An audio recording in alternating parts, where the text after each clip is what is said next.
Wonder cement, एक perfect शुरुआत।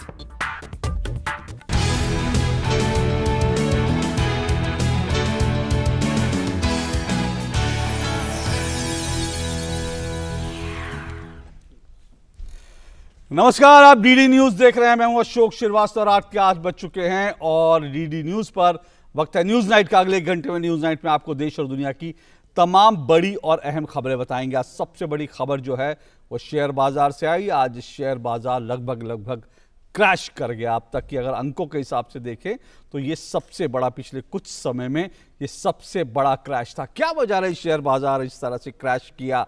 Corona का असर है, बाकी चीजें हैं, या और भी कई सारे कारण हैं? आज इसको समझने की कोशिश करेंगे, जानने की कोशिश करेंगे। और साथ साथ आज की जो बड़ी खबर है वो ये है कि भारत एक विशेष विमान ईरान भेज रहा है। ईरान में आप जानते हैं कई भारतीय वहां पर हैं और ईरान जो है वो कोरोना से प्रभावित देश है। वहां पर भी चीन के बाद सबसे ज्यादा अगर कोरोना का कहीं कहर है तो वो ईरान में है। और ईरान में भारत के कई नागरिक हैं, कई वहां पर कश्मीर के बच्चे पढ़ने के लिए गए हुए हैं। तो बड़ी खबर यह है कि आज रात भारत एक विशेष विमान भेज रहा है जिसमें ईरान में जो भारतीय हैं उनको सुरक्षित यहां लाया जाएगा। ये इस वक्त की बड़ी खबर है। और होली को लेकर किस तरह से, कल होली है पूरे देश भर में, आज होली का दहन हो रहा है पूरे देश भर में, इसको लेकर किस तरह से सरगर्मियां हैं, किस तरह का माहौल है, इस बारे में भी आपको बताएंगे। शुरुआत करते हैं आज की सुर्खियों के साथ। कोरोना के कहर से शेयर बाजार हुआ घायल। सेंसेक्स में 1941 अंक की सबसे बड़ी गिरावट। निफ्टी 538 अंक तक लुढ़का। सऊदी अरब के तेल की कीमतों में $4 से $7 प्रति बैरल की कटौती की घोषणा से भी सहमा बाजार। क्रूड ऑयल के वायदा बाजार की कीमतों में 30% की गिरावट।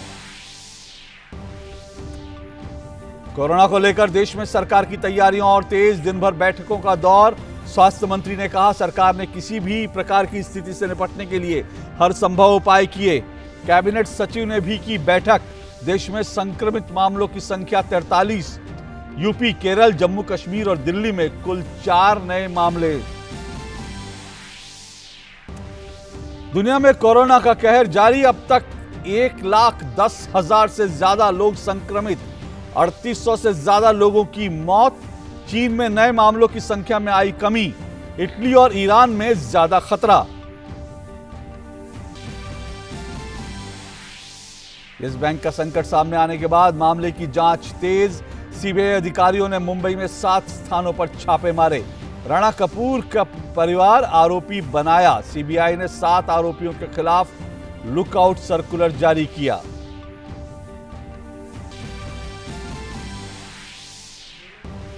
जम्मू कश्मीर में सुरक्षा बलों को बड़ी सफलता। शोपियां जिले में सुरक्षा बलों के साथ मुठभेड़ में 2 आतंकवादी ढेर।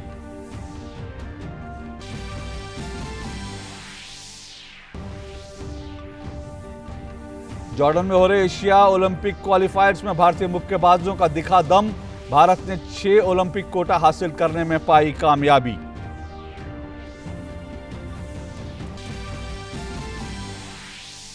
देश पर चढ़ा होली का रंग। देश के तमाम हिस्सों में हो रहा है होली का दहन। कल मनाई जाएगी रंगों भरी होली। मथुरा और वाराणसी समेत तमाम धार्मिक नगरों में छाया होली का खुमार।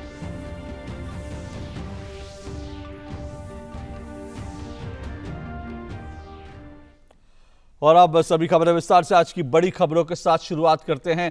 एक के बाद एक कई बुरी खबरों के चलते आज शेयर बाजार क्रैश कर गया। निवेशकों के लगभग 5 लाख करोड़ एक झटके में डूब गए। और इस क्रैश करने के पीछे कई कारण हैं। यूं तो कोरोना के कारण भी पूरी दुनिया की अर्थव्यवस्था पर असर पड़ रहा है, वो भी एक बड़ा कारण, लेकिन इसके अलावा और दूसरे भी कारण थे जिसके कारण शेयर बाजार आज इस तरह से क्रैश कर गया। अगर बीएसई की बात करें तो बीएसई लगभग 2000 पॉइंट नीचे गिरा है। क्या तमाम कारण है, आइए देखते हैं इस रिपोर्ट में। हफ्ते की शुरुआत शेयर बाजार के लिए काफी खराब रही। दरअसल बाजार में निवेशकों को एक के बाद एक बुरी खबरों का सामना करना पड़ा। सेंसेक्स में गिरावट का रुख सोमवार को इतना गहराया कि निवेशकों के 5 लाख करोड़ एक झटके में डूब गए। कोरोना वायरस के कहर से परेशान बाजारों को ताज़ा झटका सऊदी अरब ने दिया। ओपेक की बैठक बेनतीजा रही और सऊदी अरब ने तेल की कीमतों में 4 से 7 डॉलर प्रति बैरल की कटौती की घोषणा की। इसके बाद क्रूड ऑयल के वायदा बाजार की कीमतों में 30% की गिरावट आई। माना जा रहा था कि ओपेक प्लस बैठक में रोजाना 15 लाख बैरल उत्पादन कटौती पर सहमति बन जाएगी, लेकिन रूस की सहमति नहीं मिलने के बाद सऊदी अरब ने क्रूड कीमत में 20 साल की सबसे बड़ी कटौती की है। उसने एशिया के लिए अप्रैल डिलीवरी की कीमत 4 से 6 डॉलर प्रति बैरल और अमेरिका के लिए 7 डॉलर प्रति बैरल घटा दी। नतीजा शेयर बाजार पर स्पष्ट दिखा और सेंसेक्स और निफ्टी में एक दिन की सबसे बड़ी गिरावट दर्ज की गई। सेंसेक्स में सोमवार को 1941 अंकों की गिरावट दर्ज की गई। निफ्टी 538 अंक नीचे होकर 10,451 के स्तर पर बंद हुआ।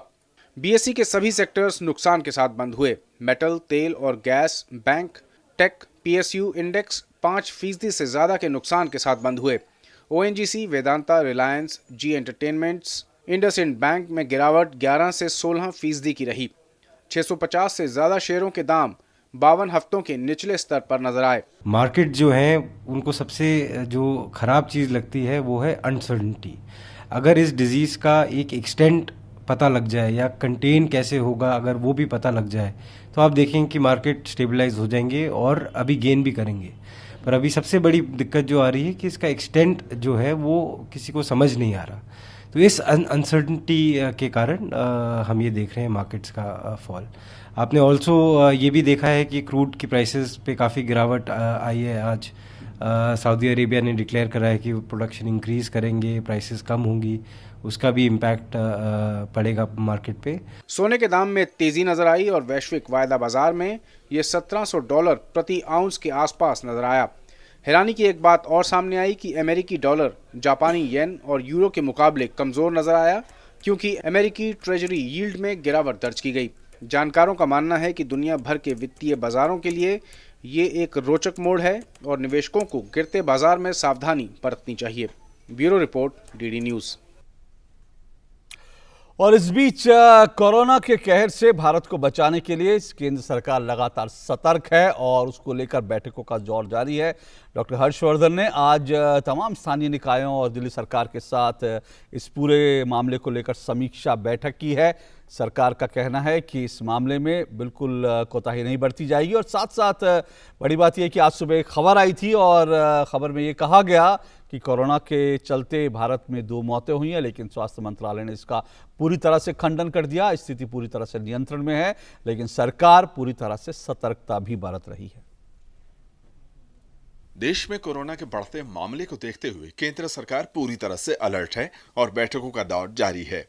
स्थिति से निपटने के उपाय की समीक्षा के लिए स्वास्थ्य मंत्री, कैबिनेट सचिव और तमाम अधिकारी सहित राज्य सरकारें लगातार बैठकें कर रही हैं।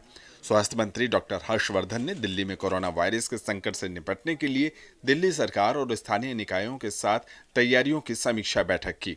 उन्होंने देश को भरोसा दिया कि सरकार ने किसी भी प्रकार की स्थिति से निपटने के लिए हर संभव उपाय किए हैं।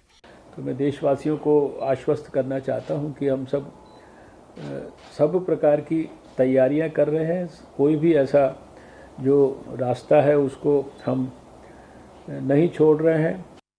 बैठक में दिल्ली के उपराज्यपाल अनिल बैजल, दिल्ली के मुख्यमंत्री अरविंद केजरीवाल और तीनों नगर निगमों के मेयर सहित वरिष्ठ अधिकारी मौजूद थे। रविवार को स्वास्थ्य मंत्री ने WHO के क्षेत्रीय निदेशक के साथ बैठक की थी। WHO ने भी कोरोना वायरस से निपटने के लिए भारत के प्रयासों पर संतोष व्यक्त किया है। उन्होंने कहा कि देश में आए अब तक 8,74,000 से अधिक यात्रियों की विभिन्न हवाई अड्डों पर जांच हुई है। 16,000 से ज्यादा यात्रियों की दर्जन भर बंदरगाहों पर और स्थल सीमाओं से आने वाले 11 लाख से अधिक यात्रियों की थर्मल स्कैनिंग पद्धति से जांच की गई है। इनमें से 30,000 से अधिक यात्रियों को सामुदायिक निगरानी के दायरे में रखा गया है। अब तक दिल्ली और पुणे सहित अन्य शहरों की 15 प्रयोगशालाओं में सैंपल परीक्षण किए जा रहे हैं, जबकि 31 नई लैब के साथ कुल लैब की संख्या 46 हो गई है।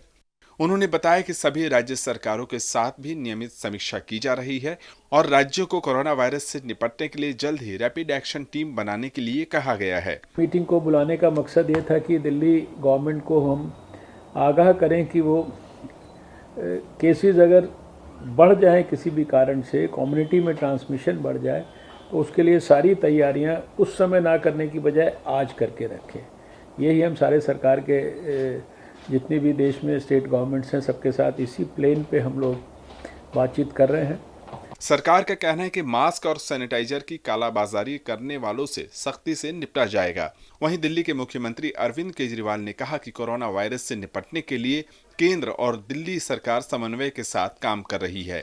उन्होंने कहा कि कोरोना वायरस को फैलने से रोकने के लिए एहतियाती कदमों के बारे में लोगों को जागरूक करने के लिए एक अभियान चलाया जाएगा। यहाँ पे अभी तक जो डेवलपमेंट्स हुई हैं और जो कार्रवाई की गई है उसका एक रिव्यू किया गया और आगे क्या क्या एक्शन लेने की ज़रूरत है उसके ऊपर चर्चा की गई।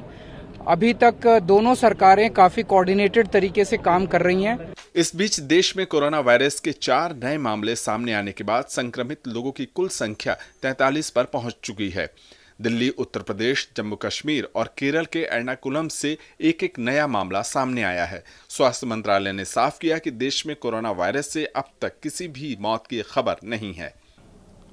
आज के कुछ समाचार पत्रों में ये न्यूज़ देखा गया कि कोरोना वायरस का एक अफेक्टेड केस था मुर्शिदाबाद में जिसकी मृत्यु हो गई है।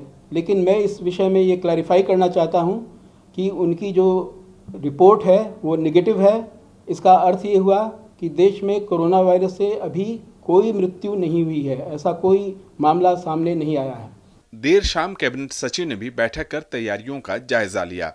राज्यों के स्तर पर भी पूरी एहतियात बरती जा रही है और बैठकों का दौर जारी है। पंजाब, तमिलनाडु, जम्मू कश्मीर, केरल, राजस्थान समेत तमाम राज्यों में बैठकें कर सरकारें तैयारियों का जायजा ले रही हैं। कुल मिलाकर केंद्र सरकार लगातार मामले पर जरूरी कदम उठा रही है और ये भी साफ कर रही है कि लोगों को डरने की जरूरत नहीं है। नितेंद्र सिंह के साथ news night desk, DD news. Bharat में स्थिति नियंत्रण में है, लेकिन दुनिया भर में अगर बात करें तो दुनिया भर के कई देश कोरोना से लगातार प्रभावित हो रहे हैं। अब तक कोरोना से मरने वालों की संख्या 3600 तक पहुंच चुकी है। लगभग 1,05,000 लोग इस संक्रमण की चपेट में आए हैं। लेकिन बड़ी बात यह है कि चीन, जहां से इस कोरोना वायरस की शुरुआत हुई थी, वहां पर अब धीरे धीरे मामला जो है नियंत्रण में आ रहा है और रविवार को कोरोना वायरस के संक्रमित लोगों की संख्या में बहुत अचानक से कमी देखी गई। वहां स्थिति पूरी तरह से नियंत्रण में आ रही है। लेकिन दूसरी तरफ अगर कहें तो इटली और ईरान जो है अब इसकी चपेट में ज्यादा बुरी तरह से दिखाई दे रहे हैं। दुनिया भर में कोरोना वायरस का कहर कम होने का नाम नहीं ले रहा है। चीन में प्रकोप भले ही कुछ कम हो रहा हो, लेकिन इस घातक बीमारी ने दुनिया भर में तबाही मचा रखी है। अब तक दुनिया के विभिन्न हिस्सों में करीब 3800 लोगों की मौत कोरोना वायरस के कारण हो चुकी है, जबकि 1,10,000 से ज्यादा लोग संक्रमण का शिकार हैं। चीन के स्वास्थ्य अधिकारियों के मुताबिक देश में कोरोना वायरस संक्रमण के मामलों में धीरे धीरे कमी देखी जा रही है। चीन में घातक वायरस से 22 और लोगों की मौत के साथ मृतकों का आंकड़ा 3,119 पर पहुंच गया है। जनवरी के बाद से किसी एक दिन में हुई ये सबसे कम मौतें हैं। वहीं संक्रमण के नए मामलों में भी कमी देखी गई है और रविवार को ऐसे महज 40 मामले ही दर्ज किए गए। रविवार तक संक्रमण के मामलों की संख्या 80,735 पर पहुंच गई है। सेहत में सुधार के बाद अस्पताल से 58,600 लोगों को छुट्टी दे दी गई है। वायरस के मामलों में लगातार देखी जा रही गिरावट के बाद अधिकारियों ने वायरस से सर्वाधिक प्रभावित वुहान में 11 अस्थायी अस्पतालों को बंद कर दिया। वुहान में सभागारों और खेल परिसरों जैसे बड़े सार्वजनिक स्थानों में बनाए गए कई अस्थायी अस्पतालों को तोड़ना शुरू कर दिया है। ये सभी अस्पताल जनवरी और फरवरी में वायरस के मामलों में लगातार हो रही वृद्धि को देखते हुए बनाए गए थे। चीन ने महज 10 दिनों में 2,300 बेड की क्षमता वाले 2 अस्थायी अस्पतालों का निर्माण कर लिया था और बाद में मरीजों की तादाद को देखते हुए सार्वजनिक इमारतों को अस्पतालों में बदलना शुरू कर दिया था। बात दुनिया की करें तो विश्व स्वास्थ्य संगठन के मुताबिक कोविड-19 दुनिया के 70 से अधिक देशों को अपनी चपेट में ले चुका है। इटली में रविवार को कोरोना वायरस संक्रमण के कारण मरने वालों की संख्या 366 तक पहुंच गई। इटली में महज 24 घंटे में संक्रमित व्यक्तियों की संख्या अचानक बढ़ी और 1200 के पार पहुंच गई। फ्रांस में कोरोना वायरस के कारण मरने वालों की संख्या 19 हो गई है। पुर्तगाल में अब तक 25 मामले सामने आए हैं, लेकिन कोई मौत नहीं हुई है। अमेरिका में कोरोना वायरस संक्रमण से मरने वालों का आंकड़ा 21 को पार कर गया है। अमेरिका में कोरोना वायरस संक्रमण के मामलों की संख्या 100 पार कर गई है। दुनिया भर में कोरोना वायरस के बढ़ते प्रकोप का असर अब कई देशों में साफ नजर आ रहा है। इस वायरस की वजह से कहीं हंगामा हो रहा है तो कहीं लोगों की आवाजाही पर प्रतिबंध है। इटली की जेलों में तो संक्रमण फैलने से रोकने के लिए लगाए गए नए नियमों के खिलाफ कैदियों ने हंगामा कर दिया, जिसमें एक कैदी की मौत हो गई और कई अन्य घायल हो गए। इटली में नए नियमों में परिवार के लोगों से मुलाकात पर भी रोक लगा दी गई है। इन प्रतिबंधों के खिलाफ नेपिल्स, पोगियोरियल, मोडेना, फ्रोसिनोन और एलेक्जेंड्रिया जेल में कैदियों के बीच विद्रोह भड़क गया। संक्रमण को रोकने के लिए सरकार ने 1.5 करोड़ की आबादी वाले उत्तरी इटली में आवाजाही को बंद कर दिया है। बंद के आदेश का उल्लंघन करने वालों को 3 महीने की जेल या 206 यूरो के जुर्माने का सामना करना पड़ेगा। अमेरिका के न्यूयॉर्क में स्कूलों और कॉलेजों में कक्षाएं निलंबित कर दी गई हैं। वायरस के बढ़ते प्रकोप के कारण आपदा की स्थिति की घोषणा की गई है। कोरोना वायरस के खौफ से पुर्तगाल के राष्ट्रपति ने अपने सभी सार्वजनिक कार्यक्रमों को रद्द करके घर पर रहने का फैसला किया है। फ्रांस ने 1000 से अधिक लोगों को कहीं भी इकट्ठे होने पर प्रतिबंध लगा दिया है। मार्शल द्वीप समूह ने हवाई मार्ग से यहां आने वाले सभी लोगों पर प्रतिबंध लगा दिया है। ये प्रतिबंध 2 हफ्ते के लिए लगाया गया है। बांग्लादेश ने कोरोना वायरस के 3 मामले सामने आने के बाद से देश के संस्थापक शेख मुजीबुर रहमान की 100वीं जयंती पर होने वाले शताब्दी समारोह को टालने का फैसला किया है। साल भर चलने वाले जश्न का आगाज 17 मार्च को ढाका के नेशनल परेड ग्राउंड से होना था। कई देशों में एहतियात के तौर पर स्कूलों को बंद किया गया है। News night desk, DD news. और चीन के बाद सबसे ज़्यादा अगर कोई देश प्रभावित हुआ है तो उनमें ईरान का नाम भी है, कोरोना वायरस की अगर हम बात कर रहे हैं। और कई भारतीय वहाँ पर ईरान में इस वक्त हैं और उनमें से कई छात्र हैं जो वहाँ पढ़ने के लिए गए थे। जो भी भारतीय वहाँ पर हैं उनको सुरक्षित भारत लाने के लिए भारतीय वायुसेना के परिवहन विमान जो है अब से कुछ देर में ईरान भेजा जाएगा, ताकि कोरोना वायरस से जो प्रभावित ईरान है वहाँ जो भारतीय हैं उनको वापस लाया जा सके। C-17 ग्लोब मास्टर सैन्य विमान रात करीब 8:30 बजे यानी अब से कुछ ही देर बाद, करीब 15 मिनट बाद हिंडन हवाई अड्डे से रवाना होगा। ईरान में करीब 2000 भारतीय रह रहे हैं, जहां पर पिछले कुछ समय से कोरोना वायरस के मामलों में बढ़ोतरी हो रही है। विमान के पायलट विंग कमांडर करण कपूर से बात की हमारे संवाददाता ने। आइए सुनते हैं करण कपूर ने क्या कहा। ईरान में फंसे कई भारतीयों को कोरोना वायरस के स्प्रेड होने के बाद से देश में लाए जाने की लगातार कोशिशें कर रही हैं और इन प्रयासों के बदौलत भारत सरकार के एयरफोर्स का एक विशेष विमान आज तेहरान की यात्रा पर है, जो कल सुबह भारतीयों को लेकर आएगा। हमारे साथ विंग कमांडर करण कपूर हैं जो इस फ्लाइट के संचालक हैं। सर, क्या है पूरा ऑपरेशन, उसके बारे में बताएं। जी, भारतीय वायुसेना को ये टास्क मिला है कि हमारे फेलो भारतीय जो ईरान में इस समय फंसे हुए हैं उनको हम लेके वापस आएंगे। ये टास्क है, यहाँ से हम तेहरान जाएंगे और वहाँ से अप्रॉक्सीमेटली 65 से 80 हमारे फेलो भारतीय जो वहाँ पे हैं उनको हम वापस एयरफोर्स स्टेशन हिंडन लेके आएंगे। और ये कितने बजे आप जा रहे हैं और कब वापस आने का है? हमारा यहाँ से प्लान डिपार्चर है शाम के 8:30 बजे। यहाँ से तेहरान का फ्लाइंग टाइम है लगभग 5.5 घंटे। तो हम तेहरान लैंड करेंगे अप्रॉक्सीमेटली सुबह के 2 बजे इंडियन स्टैंडर्ड टाइम। वहाँ पे लगभग 2 घंटे के बाद ये फ्लाइट फिर से उड़ान भरेगी और हम एयरफोर्स स्टेशन हिंडन में लैंड करेंगे अबाउट सुबह के 9:30 बजे। और सर, यहाँ पर जब उन्हें एक बार वापस लाया जाएगा भारतीयों को, तो उनके क्वारंटाइन के लिए क्या तैयारियाँ, क्या कुछ व्यवस्था की गई है? इन सारे पैसेंजर्स को क्वारंटाइन करने की व्यवस्था एयरफोर्स स्टेशन हिंडन में की गई है और उनको वहीं पे क्वारंटाइन किया जाएगा। कितने पैसेंजर्स होंगे? लगभग 65 से 80 पैसेंजर होंगे हमारे जहाज़ में और उन सभी को एयरफोर्स स्टेशन हिंडन में ही क्वारंटाइन किया जाएगा। आपके क्रू में सर कौन कौन है? मेरे क्रू में मेरे अलावा 2 और पायलट्स हैं, उसके साथ एक engineering officer, 2 load masters, 4 technicians हैं। इनके अलावा हमारी एक मेडिकल टीम ऑन बोर्ड है जिसमें एक ऑफिसर, एक MNS ऑफिसर और 2 नर्सिंग असिस्टेंट हमारे साथ हैं। Thank you sir, best of luck. और इस वक्त सीधे हम चलते हैं हिंडन चलते हैं और वहाँ पे हमारे संवाददाता मौजूद हैं, अभिषेक वहाँ पर मौजूद हैं। और जैसा कि हमने आपको बताया कि कुछ ही देर में करीब 15 मिनट में वहाँ से विशेष विमान रवाना होगा। तो अभिषेक का क्या अपडेट है? अभी हम सुन रहे थे विंग कमांडर करण कपूर से आपकी पूरी बातचीत। कितनी देर में अब ये विमान उड़ने के लिए तैयार है? उन्होंने बाकी सब डिटेल तो बताई, लेकिन संख्या जो है वो करीब 60-65 बता रहे थे। क्या कुछ डिटेल है, जरा बताइए। देखिए अशोक, ये विमान अपना जो C-17 है अपनी उड़ने के लिए पूरी तरीके से तैयार है और अब से चंद मिनटों में ये तेहरान की यात्रा पर होगा, जहां पर कई भारतीय देश वापसी का इंतजार कर रहे हैं। हमें बताया गया है कि वहां पर करीब 65 से 80 भारतीय हैं। ये संख्या इसलिए फ्लेक्सिबल है क्योंकि उन्हें वहां पर टेस्ट किया जाएगा और ऐसे सभी लोग जिनको कि पॉजिटिव पाया जाएगा कोविड के इन्फेक्शन से, उन्हें बोर्ड नहीं किया जाएगा और उन्हें वहीं ईरान में रह के उनकी चिकित्सा की जाएगी। आपको पता है कि भारत का एक विमान, एक डॉक्टरों का दल अभी ईरान में भी स्टेशन है जो वहां पर भारतीयों की चिकित्सा की सुविधा कर रहा है। ये भारतीय डिप्लोमेसी का कहे तो एक बहुत बड़ा मुकाम है, जब भारत की सरकार अपने नागरिकों को दुनिया के किसी भी कोने में फंसे हों, किसी भी मुसीबत में फंसे हों, उन्हें वापस अपने देश लाने के लिए हर तरीके से तैयार है। एयरफोर्स चीन के बाद ये दूसरा ऑपरेशन है जिसको संचालित कर रही है कोरोना वायरस के फैलने के उपरांत। हमने देखा था कि इससे पहले एयरफोर्स का विमान चीन में गया था और वहां से वो भारतीयों को इवैक्यूएट करके लाया था। अभी भारत और ईरान के बीच हवाई सेवा बंद कर दी गई है क्योंकि कोरोना वायरस के फैलने के बाद ईरान में बहुत ज्यादा तादाद में इसका प्रसार हुआ है। हजारों लोग वहां पर इससे पीड़ित हैं, सैकड़ों की मौत हो चुकी है। ऐसे में ये फ्लाइट सुविधा बंद कर दी गई थी, एयर ईरान की और महान एयर की। लेकिन जो लोग ईरान में फंसे हुए थे भारतीय, और जो भारतीय ईरान में फंसे थे और जो ईरानियन भारत में फंसे थे, उसके लिए लिमिटेड स्कोप में कुछ एक सुविधाएं जो फ्लाइट की चलाने की बात की गई थी। अभी हम जानते हैं कि ईरान से भी एक दो फ्लाइट्स आई हैं जो भारत आई और ईरान के लोगों को लेकर गई हैं। भारत का एक प्लेन पहले भी ईरान जा चुका है, जहां पर वो बहुत सारे मेडिकल इक्विपमेंट्स लेकर गया था, जहां पर जो मौजूद भारतीय हैं तेहरान में उनको टेस्ट किया जा रहा था और कॉम में उन्हें टेस्ट किया जा रहा था।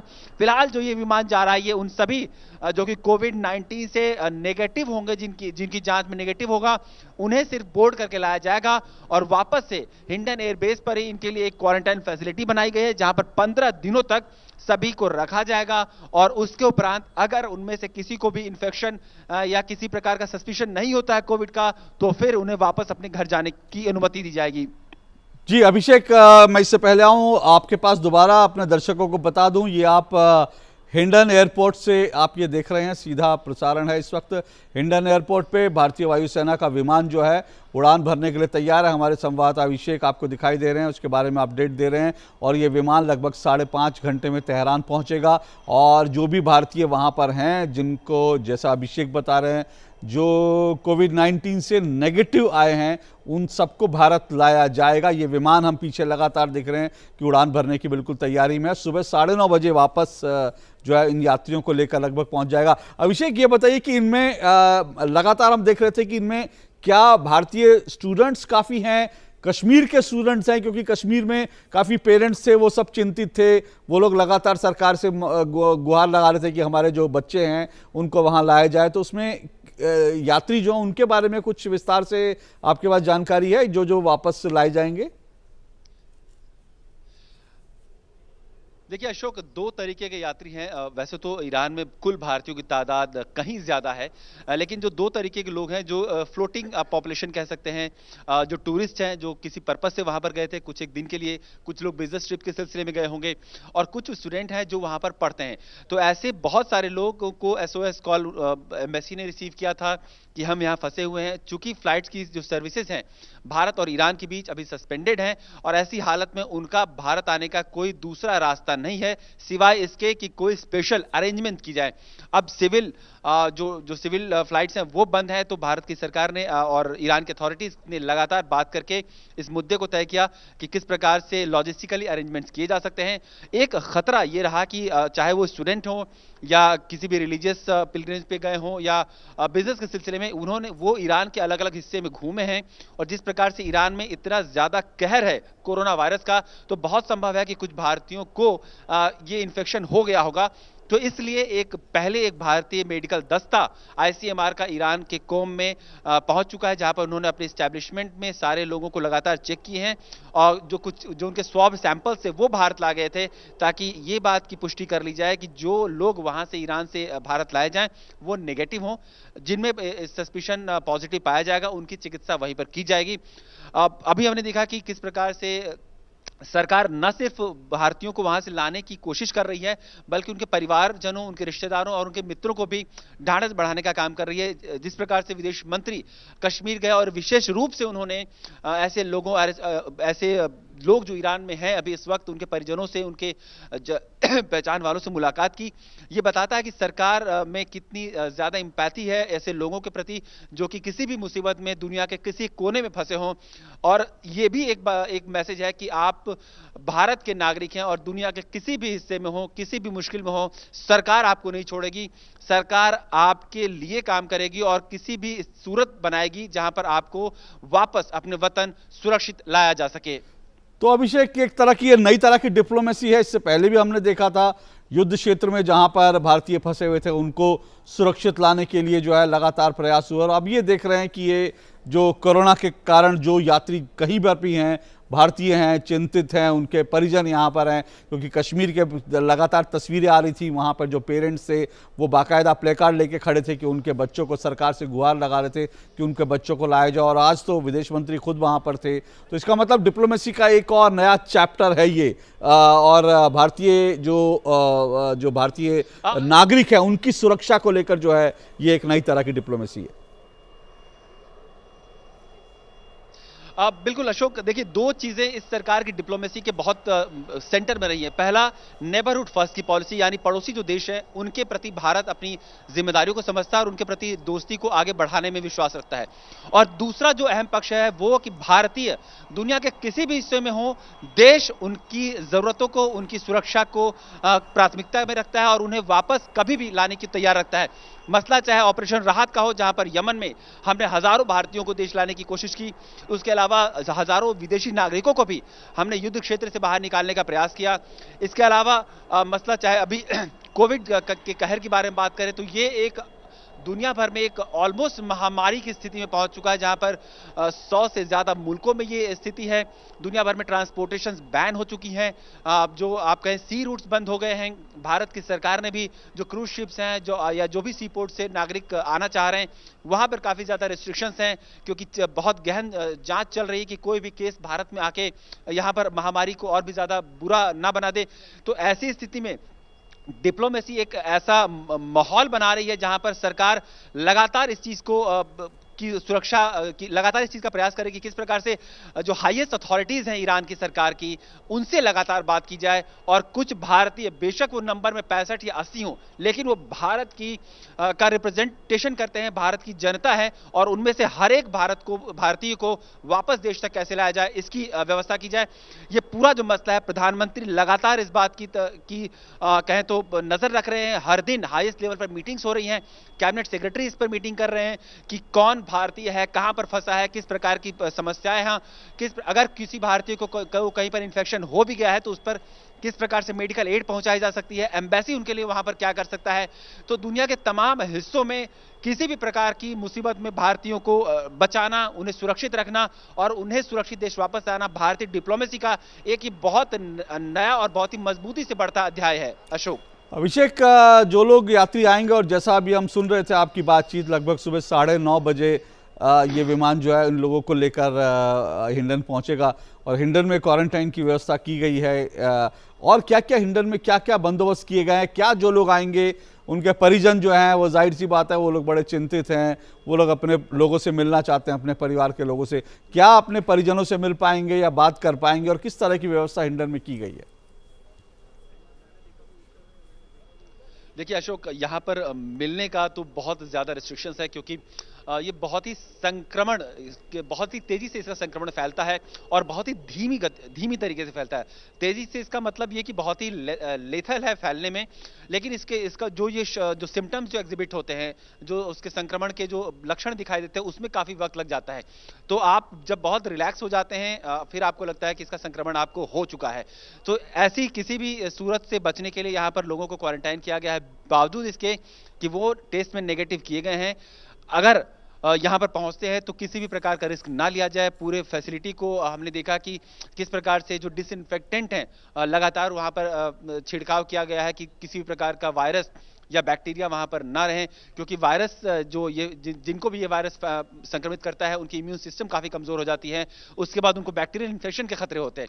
तो किसी भी प्रकार का जो हाइजीन है वो अटमोस्ट हाई लेवल का होना चाहिए। यहाँ पर सारे लोगों को उनके रहने की, खाने पीने की व्यवस्था और सब कुछ जो ये हिंडन एयरफोर्स बेस का जो एस्टैब्लिशमेंट है वो यहाँ पर मैनेज कर रहा है।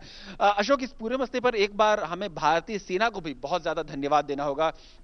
जिस प्रकार से दुनिया के तमाम जगहों से भारतीय आ रहे हैं कोविड के संक्रमण के बाद, चाहे चीन का मसला हो या फिर ईरान का मसला, भारतीय सेना और अर्धसैनिक बलों ने आईटीबीपी चावला की टुकड़ी हो या फिर एयरफोर्स स्टेशन हिंडन हो या और भी आर्मी की फैसिलिटीज हैं, उन्होंने इस पूरी जिम्मेदारी को अपने ऊपर लिया है। जो हेल्थ सेक्टर है, जो डॉक्टर के एक्सपर्ट्स हैं, जो पूरा एस्टैब्लिशमेंट है, सबको बिठाना, सबको रखना और 15 दिनों तक उनकी तीमारदारी करना, ये बहुत ही मुश्किल काम है। और खासतौर पर ऐसी संक्रामक बीमारी जो कि दिखती भी नहीं है और संक्रमित भी करती है आपको, ऐसे माहौल में ये बहुत ही तारीफ की बात है कि भारतीय सेना ने इस महती जिम्मेदारी को निभाया है। अभिषेक, और इसके अलावा जो टीम जो इस विमान में जो टीम गई है उनमें कौन कौन लोग हैं, और जैसा आपने अभी कहा कि जो लोग आएंगे, जो यात्री जिन लोगों को ईरान से लाया जाएगा, वो वही लोग हैं जो कि जो कोविड-19 से नेगेटिव पाए गए हैं, लेकिन प्रिकॉशन के लिए उनको रखा जाएगा।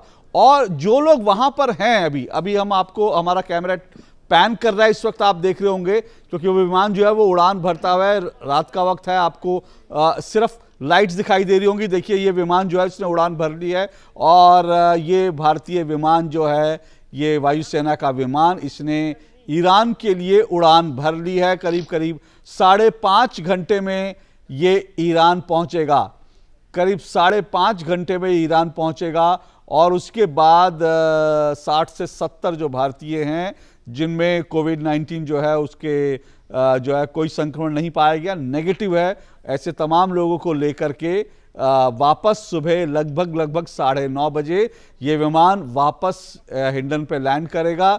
लेकिन जो लोग भी लाए जाएंगे ईरान से, उनको फिलहाल 14 दिन के लिए, लगभग 2 हफ्ते तक क्वारंटाइन में रखा जाएगा। सेफ्टी पॉइंट ऑफ व्यू से उनको रखा जाएगा।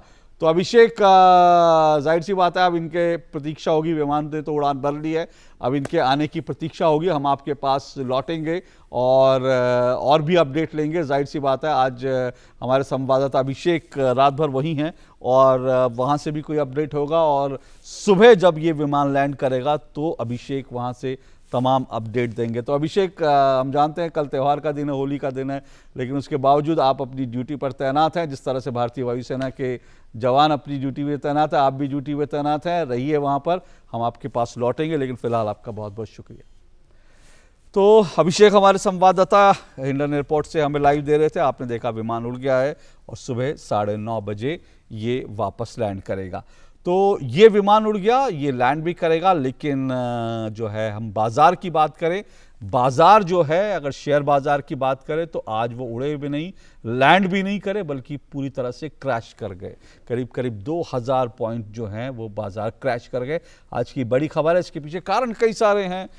कोरोना का है, उसके अलावा तेल का भी खेल है जिसके कारण बाजार पर असर पड़ा, और कई सारे कारण हैं जिसके कारण ये सब हो रहा है। और हमारा आज का विशेष, हमारा आज का चर्चा इसी पर है, और हमारे साथ 2 वरिष्ठ पत्रकार, आर्थिक मामलों पर नजर रखने वाले शुभमय भट्टाचार्य जी हैं और शिशिर सिन्हा हमारे साथ हैं। आप दोनों का बहुत बहुत शुक्रिया और स्वागत। शुभमय जी, ये क्रैश करना जो है, ये पिछले कुछ समय में देखे बहुत बड़ा क्रैश है, ये वास्तव में चिंता की बात है। क्या कारण आप देखते हैं? कई सारे कारण जैसे आपने बताया, बट मेजर चीज़ यही है कि आज फ्राइडे के दिन से जो ओपेक का मीटिंग चल रहा था, ओपेक प्लस का, उसमें सबसे बड़ी इम्पोर्टेंट डिस्कशन ये होना था कि सऊदी अरेबिया और रशिया दोनों मिला के अपना तेल का प्रोडक्शन जो है वो कम करेंगे या नहीं। अगर कम करें तो फ़ायदा यह है कि तेल का बाज़ार में तेल का भाव बना रहेगा। वैसे ही तेल का भाव कम हो चुका है, तो ये कम करना उनके लिए ज़रूरी था, लेकिन दोनों में कोई समझौता हो नहीं पाया है। और बल्कि ये है कि सऊदी अरेबिया एक तरफ से सिर्फ आप कह सकते हैं ब्लैकमेल की तरफ से उन्होंने तेल का और प्रोडक्शन बढ़ाने की धमकी दी है। और इस कंडीशन में टैक्टिक्स एक तरह की, बिल्कुल, और इस कंडीशन में तेल का जो मार्केट है तेल के जो दाम है अंतर्राष्ट्रीय बाजार में वो गिर गया। आज का सबसे बड़ा वजह मार्केट गिरने का दुनिया में बिकवाली का वो यही वजह था। कोरोना वायरस का इम्पैक्ट चल रहा है, लेकिन अब जैसा आपने देखा है कि चाइना में कुछ सुधार हुए हैं, वुहान में कुछ हॉस्पिटल्स बंद किए गए हैं, इसलिए वो इतना बड़ा वो एक दिन का इफेक्ट नहीं, वो तो धीरे धीरे इफेक्ट वैसे भी आ रहे हैं। बिल्कुल, वो एक उसकी वजह से दुनिया में एक मंदी का एक दौर बना हुआ है। लेकिन आज का जो क्रैश था वो इसी वजह से, और जिसका आप देख रहे हैं शाम को जाके न्यूयॉर्क स्टॉक एक्सचेंज में भी वो दौड़ अभी भी जारी है। वहाँ पे सर्किट फिल्टर लगाया गया, सर्किट फिल्टर को लगाना पड़ा क्योंकि मार्केट में वहाँ पे अभी भी इसी का जो इम्पैक्ट है वो चल रहा है। और जब तक इस चीज़ पर सेटलमेंट नहीं आएगा तो प्रॉब्लम रहेगा। वजह यह है क्योंकि मोटा मोटी जो फाइनेंशियल इन्वेस्टर्स होते हैं वो एक तरफ मार्केट में पैसे लगाते हैं और जब मार्केट में जब प्रॉफिटेबिलिटी कम हो जाता है तो वो सेफ हेवन में जाते हैं। सेफ हेवन यानी कि गोल्ड, डॉलर, ऑयल, इस तरह की चीज़। ऑयल का ये वाला जो रोल था तेल का वो पूरी तरह से फट चुका है। और ये जो कैपेसिटी, ओवर कैपेसिटी दुनिया के बाजार में आया है, इसके मतलब है कि सिर्फ अभी सेफ हेवन रहा है सिर्फ यूएस डॉलर और गोल्ड, और इसके ऊपर प्रेशर बनेगा अभी कि प्राइसेस किस तरफ जाएंगी। जिस तरह देख रहे हैं कि यूएस डॉलर की यील्ड्स के ऊपर इसका प्रेशर आएगा। तो और इसी तरह से आप देख रहे हैं कि इमर्जिंग मार्केट्स में से भी जो रिस्क टेकिंग है उसका जो एक एपिटाइट रहता है इन्वेस्टर्स का, क्योंकि जब कंडीशंस अच्छा रहता है तो वो ज़्यादा इस मार्केट्स में इन्वेस्ट करते हैं, तो वो उनका एपिटाइट ख़त्म हो गया। कुछ दिनों से वो चल ही रहा था, FIIs इन्वेस्ट आउट कर रहे थे, सेल कर रहे थे। आज का दौर इस वजह से कि उन्होंने काफ़ी हद तक पैसे निकाल लिया, और इसी वजह से मार्केट में आज इतनी बड़ी क्रैश का नज़र आया। ये क्रैश का आपको याद होगा कि मार्केट्स में कुछ महीनों से इंडियन मार्केट्स में काफ़ी तेज़ी आया था, और तेज़ी इसलिए आ रहा था कि इंडिया में इन्वेस्टमेंट्स वगैरह सब कुछ मिला के सब कुछ के देखा कि इन्वेस्टमेंट सेफ लग रहा था। आज का जो रिस्पॉन्स है वो इंडिया से रिलेटेड नहीं है ज़्यादातर, वो अंतर्राष्ट्रीय बाजार में उसके जो कारण सारा वीकनेसेस है वो उसने पूरा सारे मार्केट्स को आज उन्होंने एक जिसे कहते हैं प्रलय बना दी, घटा दिया। तो तेल का खेल हो गया शिशिर जी। है बिल्कुल, तेल का खेल हो गया। और हमारे लिए एक और बुरी खबर यह है कि तेल की कीमत बहुत ज़्यादा घट जाए तो हमें उसे लेकर के खुश होने की ज़रूरत नहीं है। आमतौर पे ये धारणा बनती है कि हम लगभग अपनी 3/4 जो ज़रूरतें हैं या 2/3 ज़रूरतें जो हैं वो हम आयात करते हैं, तो जब भाव घटेगा तो हमको फ़ायदा होगा। लेकिन अगर भाव घटेगा तो जो लोग हमारे यहाँ निवेश करते हैं उनके यहाँ परेशानी आ जाएगी, जो कंपनियां हमारे यहाँ निवेश करते हैं उनकी परेशानी आ जाएगी। तो वो लोगों के पास जब पैसा नहीं होगा तो हमारे यहाँ निवेश नहीं करेंगे, तो जो आप FDI फ्लो की बात करते हैं वो अलग परेशानी होगी। इसीलिए आपको कच्चे तेल की कीमत में बहुत ज़्यादा गिरावट को लेकर के बहुत खुश होने की ज़रूरत नहीं है। एक आपको बात यहाँ पर ध्यान रखनी है कि कल चूंकि छुट्टी का दिन है और उसकी वजह से कूलिंग ऑफ पीरियड, एक कह लीजिए कि भारतीय शेयर बाजार के लिए एक अच्छी व्यवस्था होगी। आज आपने देखा कि न्यूयॉर्क स्टॉक एक्सचेंज में शेयर बाजार को खुलते ही उनको 15 मिनट के लिए कारोबार रोकना पड़ा, क्योंकि अचानक जो डाउ जोन्स उनका इंडस्ट्रियल एवरेजेज इंडेक्स है न्यूयॉर्क स्टॉक एक्सचेंज का, उसमें 7% तक की हमने गिरावट देख ली। उसकी वजह से वहां पर 15 मिनट तक का कारोबार रोकना पड़ा। हमारे यहाँ भी तेज गिरावट हुई थी शेयर बाजार में, लेकिन इस बात की आपको तारीफ करनी चाहिए कि जो हमारे डोमेस्टिक फाइनेंशियल इंस्टीट्यूशंस हैं, एक समय ऐसा था कि हमारे डोमेस्टिक फाइनेंशियल इंस्टीट्यूशन सबसे कमजोर और निरीह स्थिति में होते थे। आज वो मजबूत स्थिति में है, और उसका नतीजा ये हुआ कि जब हमारे विदेशी निवेशक पूरा पैसा खींच रहे थे वो थोड़ा पैसा लगा रहे थे। तो आज अगर हमारे यहाँ कारोबार नहीं रुका तो इसको आपको धन्यवाद जो है वो डोमेस्टिक फाइनेंशियल इंस्टीट्यूशंस को करना चाहिए। फिलहाल हमको 2 चीज़ों पर नज़र रखनी है। पहला ये कि जो सऊदी अरब और रशिया के बीच का विवाद है वो कितनी जल्दी सुलझ पाता है। हालांकि इस बात की उम्मीद करना या इस बात में कोई कयासबाजी करना भी बिल्कुल ही गलत होगा कि ये कब होगा, कोई टाइमलाइन नहीं दिया जा सकता। लेकिन इस बात के लिए दुआ करिए कि ये जल्दी से जल्दी सुलझ जाए। नहीं तो अगर कीमत में और भी ज़्यादा गिरावट आई तो आप सोचिए पूरी दुनिया के शेयर बाजारों में तेज़ गिरावट आएगी, और हम जैसे जो इमर्जिंग इकोनॉमीज़ हैं उनको ज़्यादा खामियाजा भुगतना पड़ेगा, क्योंकि लोग हमारे यहाँ से पैसे निकालेंगे। दूसरा हमारा नुकसान क्या होगा कि चूंकि आप जानते हैं कि हम सोने के सबसे बड़े जो है वो उपभोक्ता वाले देशों में हैं, 800 टन से ज़्यादा खपत करते हैं। आज $1700 के ऊपर का जो $1700 प्रति ऑन्स के ऊपर चला गया सोने का भाव और बढ़ा तो हमारा जो करंट अकाउंट डेफिसिट है उसके ऊपर असर पड़ सकता है। और हमारा रुपया ऑलरेडी कमज़ोर है, हम 74 के आज पार कर गए, 74.26 पे थे। अब यदि ये रुपया और कमज़ोर हुआ, सोना और मजबूत हुआ, तो हमारा कच्चे तेल से होने वाला जो फायदा थोड़ा बहुत भी हो सकता था वो फायदा यहाँ पर आपका कन्वर्ट हो जाएगा।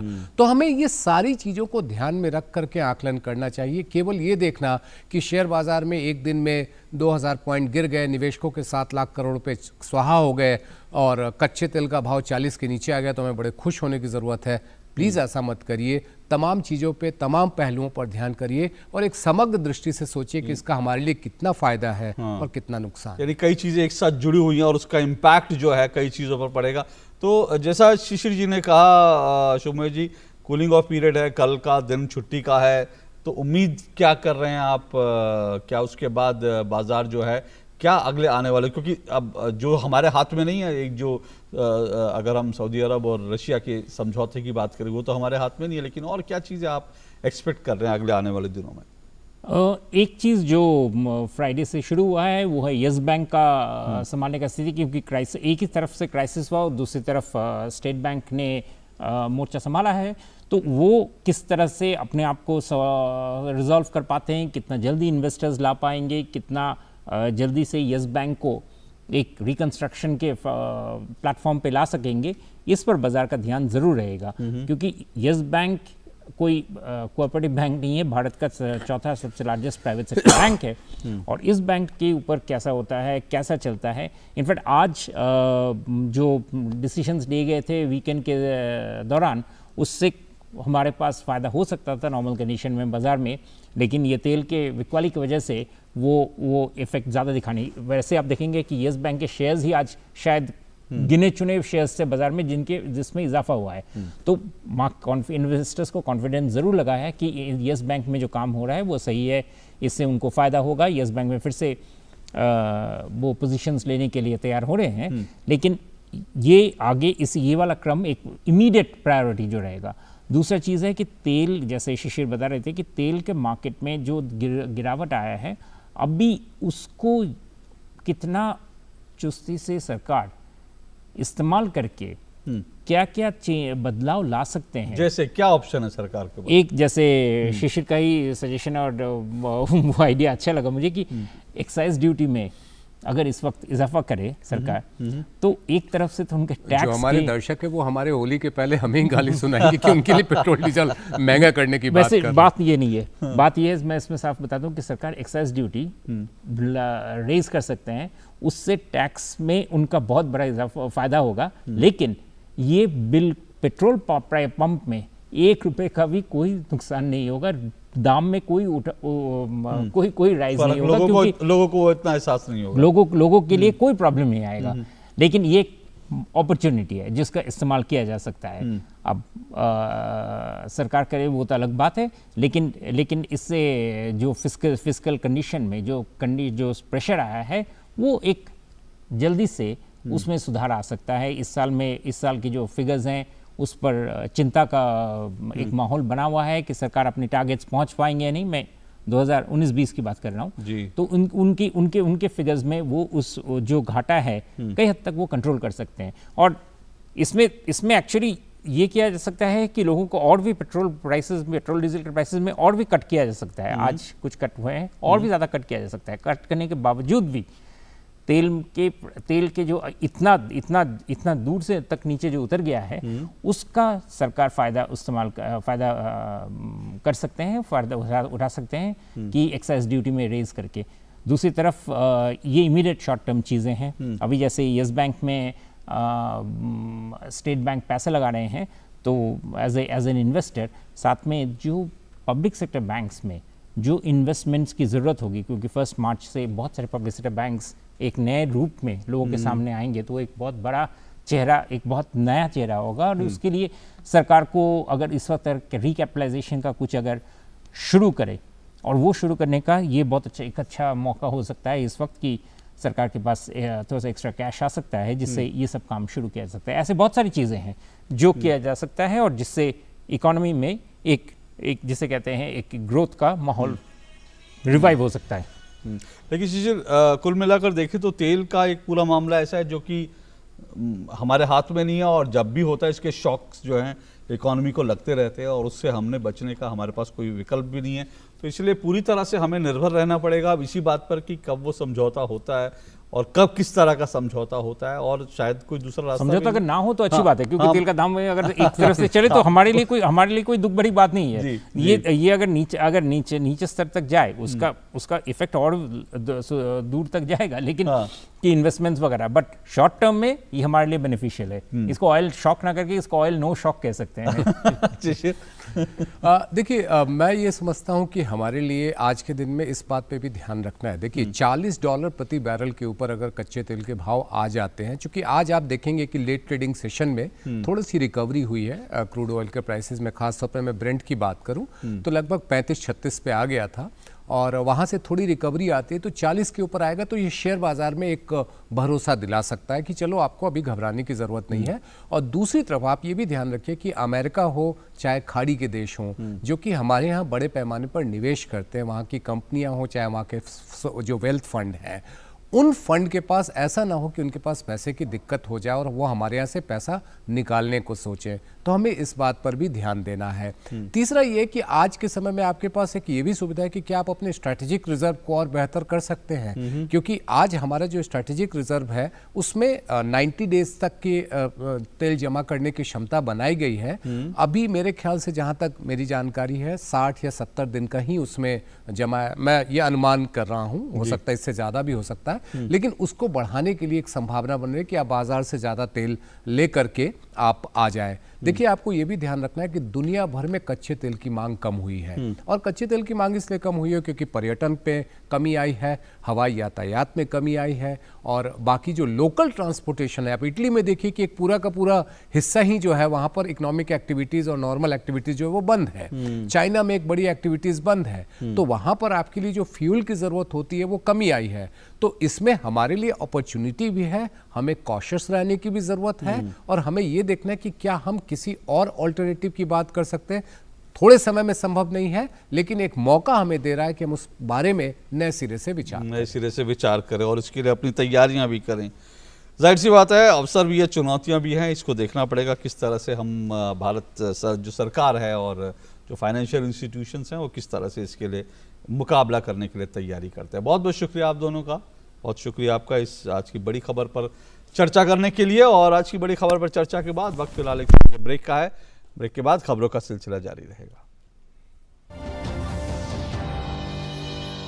Come on boys, let's go practice. अरे रुक यार, मेरे बैंक अकाउंट में गलत एंट्री का प्रॉब्लम हो गया है। तो बैंक को कंप्लेन करना। बैंक को लिखे 1 महीना हो गया है, बट वो गूगली पे गूगली डाले जा रहा है। तो आरबीआई के बैंकिंग लोकपाल को इन्फॉर्म करो। रुक, मैं समझाता हूँ। जैसे क्रिकेट में थर्ड अंपायर, वैसे ही आरबीआई का बैंकिंग ओम्बड्समैन। आरबीआई कहता है अगर बैंक आपकी कंप्लेंट को 1 महीने में नहीं सुलझाता तो आरबीआई के बैंकिंग ओम्बड्समैन में कंप्लेंट करो। यह आरबीआई का आसान तरीका है आपकी कंप्लेंट सुलझाने का, और वो भी फ्री।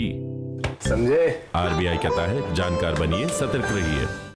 पक्की होगी बुनियादें तो हंसे हिंदुस्तान होगा।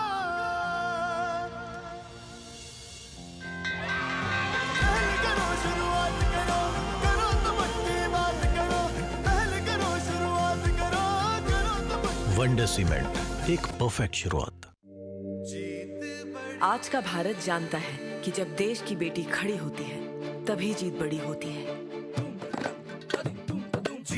आज महिलाओं की शक्ति बन के खड़ा है आयुष्मान भारत। इलाज का खर्चा कमर तोड़ देता था, पर अब एक सहारा है। मातृ वंदना योजना ने हर माँ को दी है नई हिम्मत। 6000 देती है सरकार। माँ बनी तो मजदूरी छूटी, पर मजबूरी नहीं आई। बेटी बचाओ बेटी पढ़ाओ से स्कूलों की ओर नई दौड़ लगा रही है बेटियां।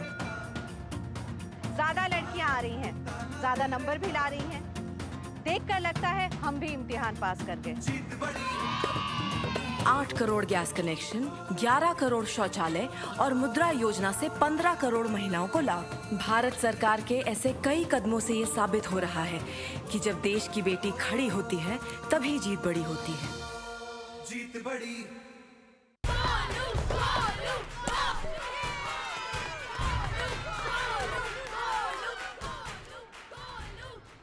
बैटिंग तो अर्जुन कर रहा है, तो सब गोलू के लिए क्यों चेयर कर रहे हैं? वो तो घर पर बैठा है। अरे तुम्हें नहीं पता, वो इसलिए नहीं आया ताकि हमें इन्फेक्शन ना हो। नोवेल कोरोना वायरस बीमारी को फैलने से रोका जा सकता है। बुखार के साथ खांसी और छींक होने पर सार्वजनिक जगहों से दूर रहकर इसे फैलने से रोक सकते हैं। अपनी सुरक्षा के लिए हमारी मदद करें। अगर आपको खांसी, बुखार या सांस लेने में तकलीफ हो तो तुरंत नजदीकी स्वास्थ्य केंद्र जाएं या हेल्पलाइन नंबर 911123978046 पर संपर्क करें।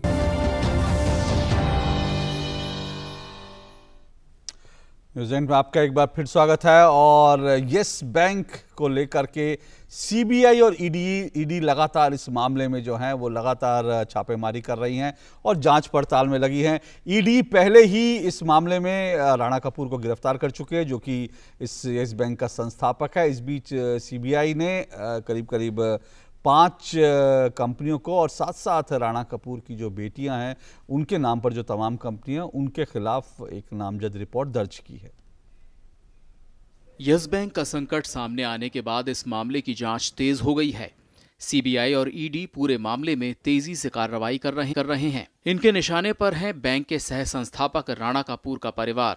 सीबीआई ने सोमवार को घोटालों से घिरी डीएचएफएल द्वारा यस बैंक के सह संस्थापक राणा कपूर के परिवार को कथित रूप से 600 करोड़ रुपए की रिश्वत देने के मामले में 7 जगहों पर छापे मारे। सीबीआई अधिकारियों के दल ने मुंबई में मामले के आरोपियों के आवास और आधिकारिक परिसरों में तलाशी ली। सीबीआई ने अपनी प्राथमिकी में 5 कंपनियों, कपूर की पत्नी और 3 बेटियों समेत 7 व्यक्तियों और अन्य अज्ञात लोगों को नामजद किया है। राणा कपूर के अलावा एजेंसी ने उनकी पत्नी बिंदु, बेटी रोशनी, राखी और राधा पर मुकदमा किया है। दीवान हाउसिंग फाइनेंस कॉर्पोरेशन लिमिटेड यानी डीएचएफएल के प्रवर्तक कपिल वाधवन और डीएचएफएल से संबंधित कंपनी आरकेडब्ल्यू डेवलपर्स प्राइवेट लिमिटेड के निदेशक धीरज राजेश कुमार वाधवन को भी आरोपी बनाया गया है। इसके अलावा DHFL, RKW developers private limited, Kapoor परिवार के नियंत्रण वाली DOIT urban ventures, RAB enterprises private limited और मॉर्गन क्रेडिट्स प्राइवेट लिमिटेड को भी आरोपी बनाया गया है।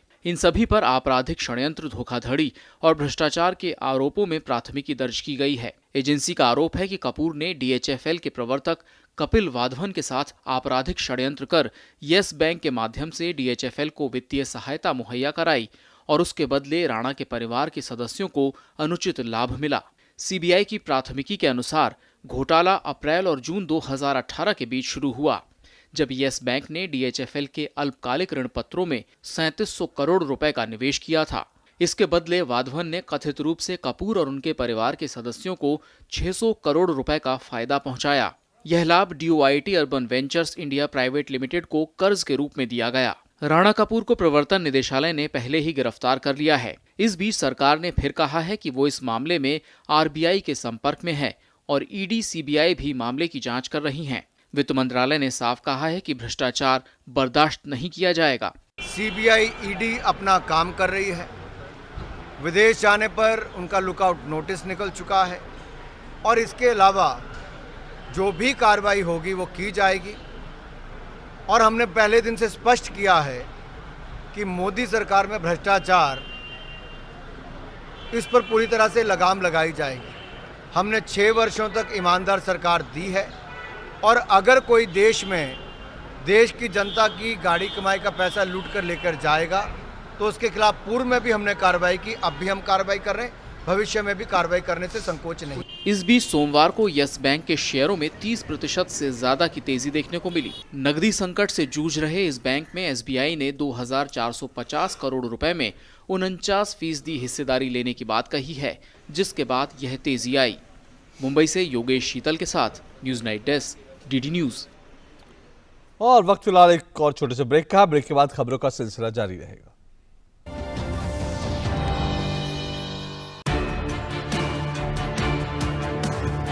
The Navy gives me confidence. The Navy gives me courage. The Navy gives me a career. The Navy gives you more. Indian Navy, an ocean of opportunities.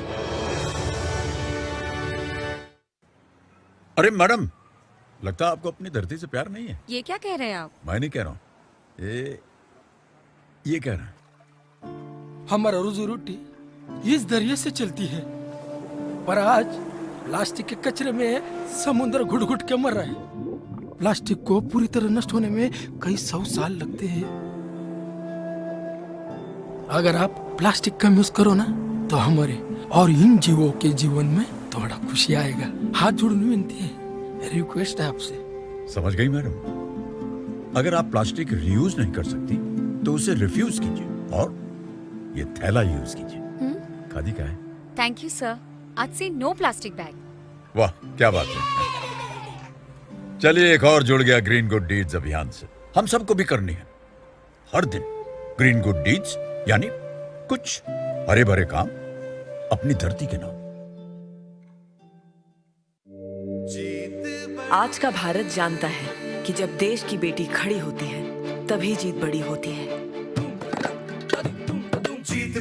जीत रहा है देश नारी को सम्मान देकर, शौचालय बनवाकर। शौच सुबह के अंधेरे में जाओ या रात को, शौचालय बना तो अंधेरा छटा। जीत बड़ी कर रहा है देश उज्ज्वला योजना से महिलाओं को धुएं से आजाद कर। रसोई से तो बस अम्मा के खांसने की आवाज आती थी, अब देखो गुनगुनाती भी है। जीत बड़ी दिख रही है ये जीत जब घर हो रहे हैं महिलाओं के नाम प्रधानमंत्री आवास योजना से। पहले सिर्फ नाम की घरवाली थी, अभी सच की घरवाली हूँ। 8 करोड़ गैस कनेक्शन, 11 करोड़ शौचालय और मुद्रा योजना से 15 करोड़ महिलाओं को लाभ। भारत सरकार के ऐसे कई कदमों से ये साबित हो रहा है कि जब देश की बेटी खड़ी होती है तभी जीत बड़ी होती है। जीत बड़ी। न्यूज़ नाइट आप देख रहे हैं और अब नजर डालते हैं देश के राज्यों की कुछ अहम खबरों पर।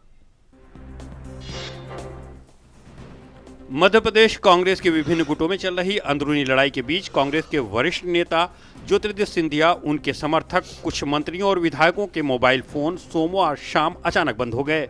फिलहाल उनका कोई पता ठिकाना नहीं है। इन मंत्रियों के मोबाइल फोन बंद होने के बाद अनुमान लगाया जा रहा है कि मध्य प्रदेश की सियासत में पिछले एक सप्ताह से चल रही उठापटक में अब और तेजी आ गई है। जम्मू कश्मीर के शोपियां जिले में सुरक्षा बलों के साथ मुठभेड़ में लश्कर तैयबा के 2 आतंकवादी मारे गए। दक्षिण कश्मीर के रेबान इलाके में आतंकवादियों की मौजूदगी की खुफिया सूचना मिलने के बाद सुरक्षा बलों ने वहां घेराबंदी और तलाशी अभियान शुरू किया। अभियान के दौरान आतंकवादियों ने तलाशी दल पर गोलीबारी शुरू कर दी। सुरक्षा बलों ने जवाबी कार्रवाई की। मारे गए आतंकवादी की पहचान कुलगाम निवासी शब्बीर अहमद मलिक उर्फ अबू माविया तथा वदीना मुलेहेरा निवासी अमीर अहमद डार के रूप में हुई है। विदेश मंत्री एस जयशंकर ने श्रीनगर में उन लोगों के अभिभावकों से बात की जो ईरान में फंसे हुए हैं। उन्होंने आश्वासन दिया कि छात्रों को निकालने के लिए प्रयास किए जा रहे हैं और उनका भारतीय दूतावास द्वारा ध्यान भी रखा जा रहा है। उत्तर पूर्वी दिल्ली में सांप्रदायिक हिंसा भड़काने के षड्यंत्र रचने के आरोप में सोमवार को 33 वर्षीय एक व्यक्ति को गिरफ्तार किया गया। पुलिस ने बताया कि माना जा रहा है कि वो पॉपुलर फ्रंट ऑफ इंडिया का सदस्य हो सकता है। पुलिस ने बताया कि आरोपी की पहचान त्रिलोकपुरी इलाके में रहने वाले मोहम्मद दानिश के रूप में हुई है। ये गिरफ्तारी दिल्ली पुलिस के विशेष सेल ने की है।